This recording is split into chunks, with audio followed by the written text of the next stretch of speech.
시청자 여러분 안녕하십니까? 10월 2일 금요일 KTN 뉴스입니다.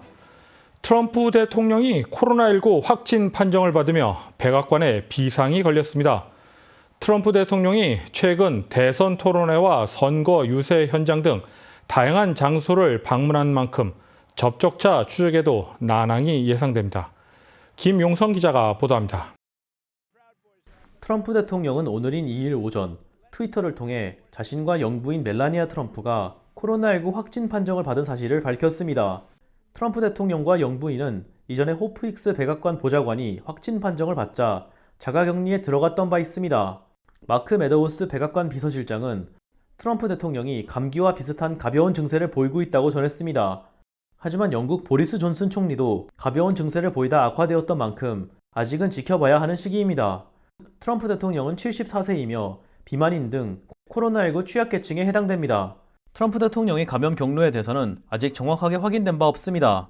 트럼프 대통령이 최근 대선 토론회, 선거 유세 현장, 선거 자금 모금 행사 등 다양한 장소에 방문했던 만큼 접촉자 추적에도 비상이 걸리고 있습니다. 트럼프 대통령은 여전히 업무를 진행할 수 있을 것으로 전해졌으나 만약 업무를 할 수 없는 상황이 발생할 경우 펜스 부통령도 업무를 할 수 없을 경우 민주당 낸시 펠로시 하원의장이 업무를 이어받게 됩니다. 마이크 펜스 부통령과 카렌 펜스 부통령 부인은 음성 판정을 받은 것으로 전해졌습니다.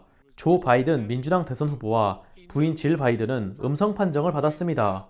트럼프 대통령 선거 캠페인은 트럼프 대통령이 참가하기로 예정된 행사를 연기하거나 화상으로 진행할 것이라고 밝혔습니다. 트럼프 대통령은 아직 임상시험이 진행 중인 항체 치료제를 투여받았으며 월터 리드 의료센터로 이동해 검사를 받은 뒤 며칠간 머물 것으로 전해졌습니다. KTN 뉴스 김용성입니다. 트럼프 대통령이 코로나19 확진 판정을 받은 후 지난 제1차 TV 토론회에서 격돌을 벌인 조 바이든 후보의 감염 여부에 초미의 관심이 모이고 있습니다. 트럼프 대통령과 바이든 후보는 90여 분간 토론회가 진행되는 동안 모두 마스크를 착용하지 않았습니다. 코로나19 확진 판정을 받은 트럼프 대통령은 향후 유세 일정에 차질을 빚을 것이라는 관측이 나오고 있습니다. 만약 바이든 후보까지 감염되거나 2주간 자가격리에 들어가게 된다면 대선일까지 불과 한 달여 남은 시점에서 양 후보들의 대선 판국에 변화가 올 것이라는 분석입니다.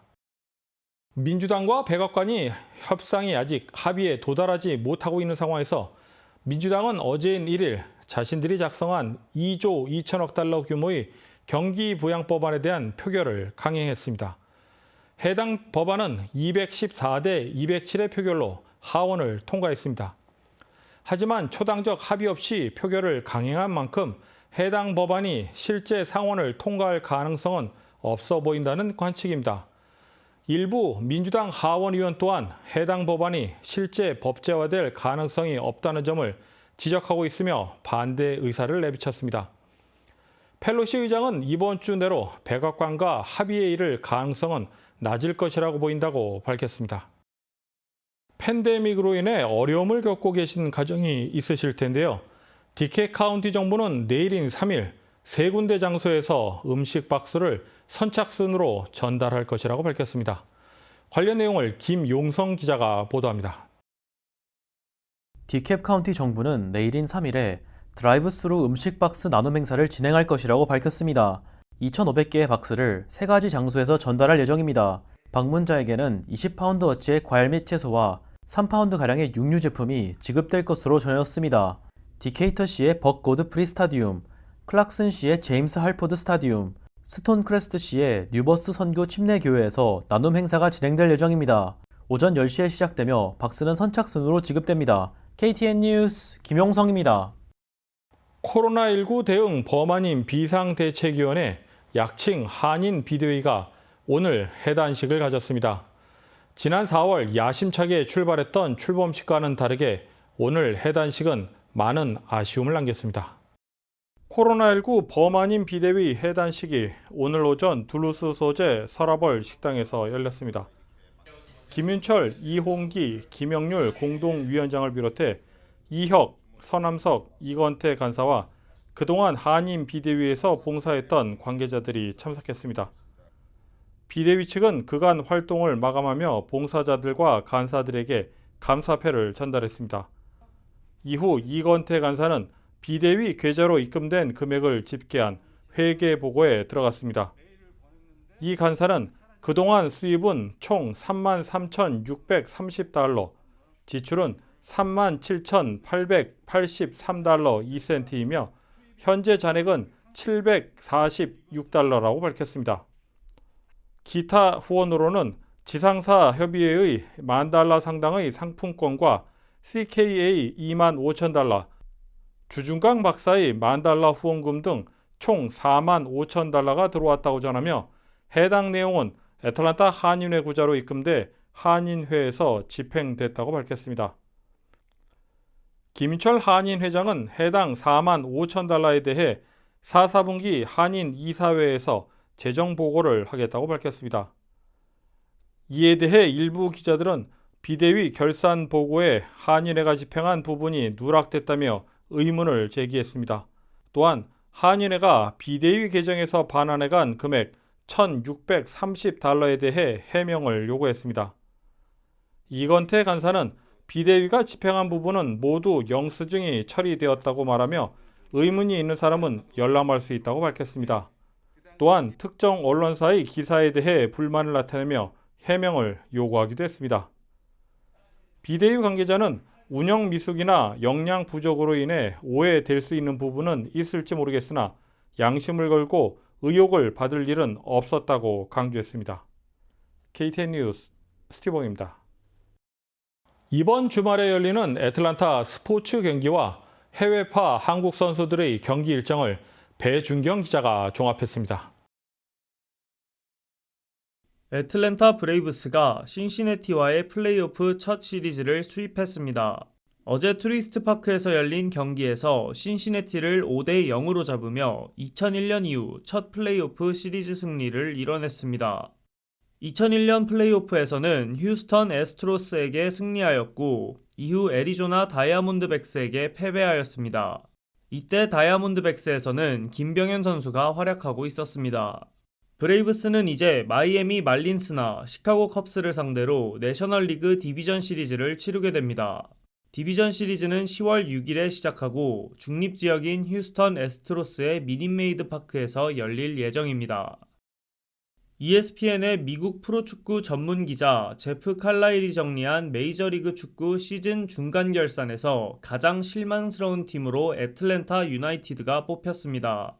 애틀랜타 유나이티드의 대표 선수 조셉 마르티네즈가 시즌 첫 경기부터 부상을 당했고 팀 내 고액 영입자였던 곤잘로 마르티네즈와 에제키엘 바르코가 입단 후 제대로 된 활약을 보여주지 못하고 있습니다.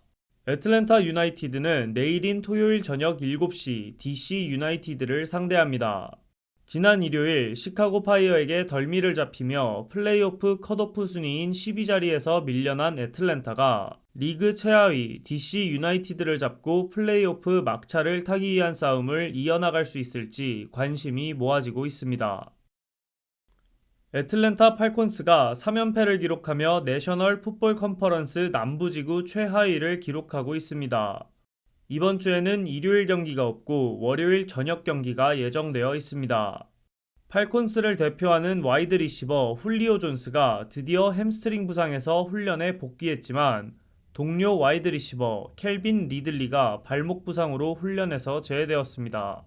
다음 경기 상대는 현재 내셔널 컨퍼런스 북부지구 1위를 달리고 있는 그린베이 패커스입니다. 팔콘스의 시즌이 4연패로 수렁에 빠질지 신승을 통해 플레이오프의 불씨를 유지할 수 있을지 팬들의 기대가 모이고 있습니다. 이번 주말 한국 축구 해외파 선수들의 일정입니다. 이승우 선수는 이번 주말 코르트리크를 상대합니다. 이번 시즌 6경기 2골을 기록 중인 이승우 선수는 3라운드부터 5경기 연속 선발 출전하며 올 시즌 확 달라진 팀 내 입지를 보여주고 있습니다. 다만 이승우 선수 개인 활약과는 별개로 소속팀 신트 트라위더는 벨기에 1부 리그의 18개 팀 중 1승 2무 3패로 16위에 머물러 있습니다. 신트 트라위더는 현재 수비 불안을 보이며 7경기 동안 무려 13점을 내주었습니다. 석현준 선수는 지난 월요일 열린 클레르몬과의 경기에서 선발 출전하며 팀의 1대0 승리에 일조하였습니다. 석현준 선수는 후반 18분 교체되어 60분 정도의 출전 시간을 기록했습니다. 트루아는 이날 승리를 통해 리그 6위로 올라섰습니다.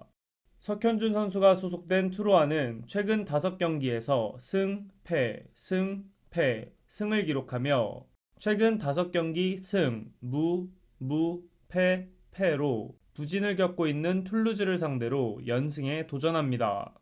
러시아 리그 진출 한 달 만에 주전 자리를 확고히 다지며 리그 내에서 최고의 평가를 받고 있는 황인범 선수가 이번 주 일요일 아흐마트 그로즈니를 상대로 시즌 7번째 공격 포인트 기록에 도전합니다. 황인범 선수는 현재 컵대회 포함 6경기 2골 4도움을 기록하며 무려 경기당 1개의 공격 포인트를 기록하고 있습니다.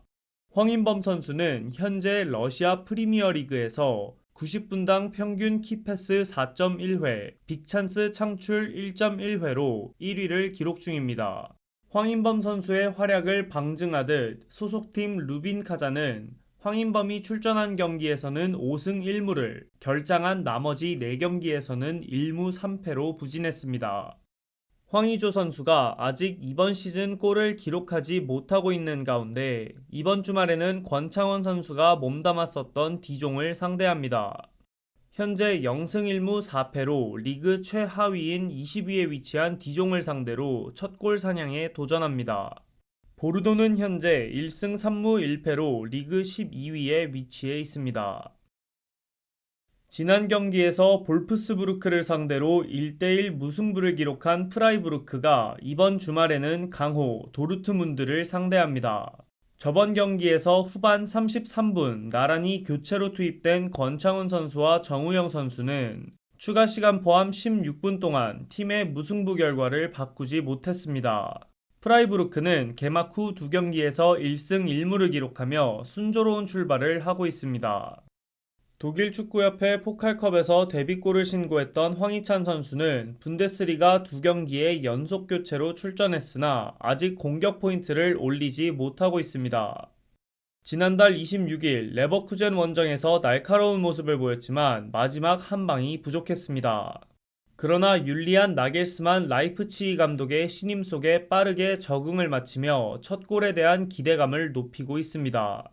라이프치히는 오는 토요일 홈구장인 레드불 아레나에서 샬케 04를 상대합니다. 황희찬 선수가 분데스리가 첫 선발 출전을 할 수 있을지 귀추가 주목되고 있습니다. 지난 29일 경기에서 선발 출전하여 70분가량 활약한 이강인 선수는 내일 열리는 레알 베티스전에서도 선발 출전을 노리고 있습니다. 개막전에서 멀티도움을 기록하며 팀 내 입지를 다지던 이강인 선수는 이후 3경기 동안 공격 포인트를 쌓지 못하며 아쉬움을 남기고 있습니다. 하지만 저번 시즌 16번에서 이번 시즌 20번으로 등번호가 바뀌며 팀 내 출전 시간도 늘어나는 등 팀 내에서 이강인 선수의 비중은 늘어나고 있습니다.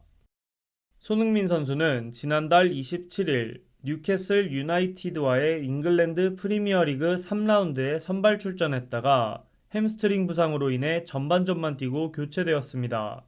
첼시와의 카라바오컵 16강전에 결장한 손흥민 선수는 오는 5일 맨체스터 유나이티드와의 4라운드 원정 경기에도 뛰지 못할 것으로 보입니다. 조세 무리뉴 토트넘 하스퍼 감독은 최근 손흥민 선수의 부상과 관련해 10월 A매치 휴식기가 끝난 뒤 복귀할 예정이라고 밝혔습니다. 손흥민 선수의 복귀전은 빠르면 18일 웨스트햄과의 5라운드 홈경기가 될 전망입니다. 한편 손흥민 선수가 속한 토트넘 하스퍼는 유로파리그 플레이인 스테이지를 통과하고 조별리그에 편성되었습니다.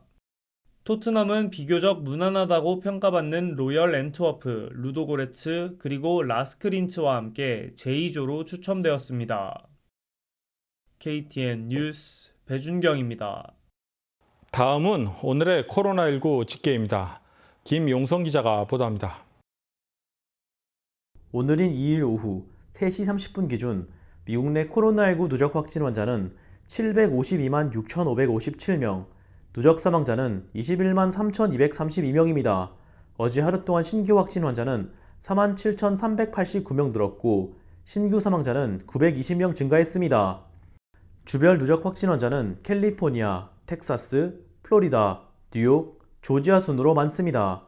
주별 누적 사망자는 뉴욕, 뉴저지, 텍사스, 캘리포니아, 플로리다 순으로 많습니다. 다음은 조지아주 코로나19 현황입니다. 주 보건당국의 2일 오후 2시 50분 집계에 따르면 조지아주의 누적 확진 환자는 32만 634명, 누적 사망자는 7,106명으로 집계됐습니다. 어제 하루 동안 신규 확진 환자 1,337명 증가했고 신규 사망자는 45명 증가했습니다. 다음은 카운티별 집계입니다. 풀턴 카운티 누적 확진 환자 27,855명, 누적 사망자는 579명입니다. 귀넷 카운티 누적 확진 환자 27,844명, 누적 사망자는 412명입니다. 캅 카운티 누적 확진 환자 19,872명, 누적 사망자는 429명입니다. KTN 뉴스 김용성입니다. 범한인 비대위가 오늘 해단식을 가졌습니다. 아직 코로나19 팬데믹이 끝난 것이 아닌데 오늘 비대위가 해단한 것에 대해 여러 목소리가 나오고 있습니다. KTN 취재진은 오늘 거론된 여러 부분에 대해 취재를 이어가도록 하겠습니다. 이상으로 10월 2일 KTN 뉴스를 모두 마칩니다. 시청해주신 여러분 고맙습니다.